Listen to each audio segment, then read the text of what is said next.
खबर है कि चीन ने नेपाल की कई किलोमीटर जमीन पर कब्जा कर लिया है। बताया तो यह भी जा रहा है कि नेपाल ने अपनी एक रिपोर्ट में इस बात को माना है कि चीन ने उसकी जमीन हड़प ली है। यानी एलएसी पर भारत के साथ तनातनी के बीच चीन ने अब नेपाल की तरफ भी नजरें गड़ा दी हैं। बताया गया कि नेपाल की कई किलोमीटर जमीन चीन के कब्जे में है और जहां उसने पक्की सड़कें और इमारतें भी बना ली हैं। इतना ही नहीं, चीनी सेना ने नेपाल सीमा पर लगे कई बॉर्डर पिलर भी उखाड़ फेंके। लेकिन हैरानी की बात यह है कि चीन एक तरफ जहां नेपाल की जमीन पर कब्जा करता जा रहा है, वहीं दूसरी तरफ वो नेपाल को भारत के खिलाफ भड़का भी रहा है। चीन के अखबार ग्लोबल टाइम्स के झूठे दावे के मुताबिक भारत धीरे धीरे नेपाल की जमीन पर कब्जा कर रहा है। यानी चीन नेपाल को उकसाकर अपना उल्लू सीधा करने की फिराक में है। उसका प्लान यह है कि नेपाल भारत से उलझ जाए और वो इस मौके का फायदा उठाकर उसकी जमीन हड़प ले।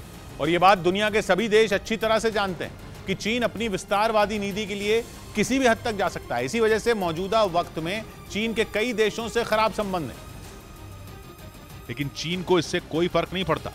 भारत के साथ उसका सीमा विवाद तो पहले से ही है। इस बीच उसने ताइवान पर हमले की तैयारी कर अमेरिका को भी अपना दुश्मन बना लिया है। हालांकि खबर है कि नेपाल को भारत के खिलाफ भड़काने के पीछे कुछ और बात है। असल में भारत और अमेरिका इसी साल अक्टूबर में ज्वाइंट मिलिट्री ड्रिल करने वाले हैं। युद्ध का यह अभ्यास उत्तराखंड के औली में होगा। लेकिन चीन का गुस्सा इस बात पर है कि भारत और अमेरिका चीन से केवल 100 किलोमीटर दूर मिलिट्री ड्रिल करेंगे।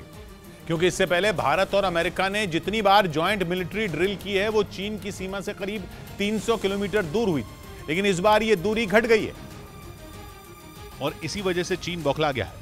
उसका आरोप है कि भारत ने चीन को निशाना बनाने के लिए ही अमेरिका के साथ इस इलाके में सैन्य अभ्यास करने का फैसला किया है। इसके साथ ही वो नेपाल के कंधे पर बंदूक रखकर उसे चलाना चाहता है। और इस प्लान के तहत चीन के अखबार ग्लोबल टाइम्स ने झूठी खबरें फैलानी शुरू कर दी। दावा किया गया कि चूंकि भारत एलएसी के पास चीन के इलाके पर कब्जा नहीं कर सकता, इसलिए वो अब किसी तीसरे देश की सीमा में घुसपैठ कर अपनी स्थिति मजबूत करना चाहता है।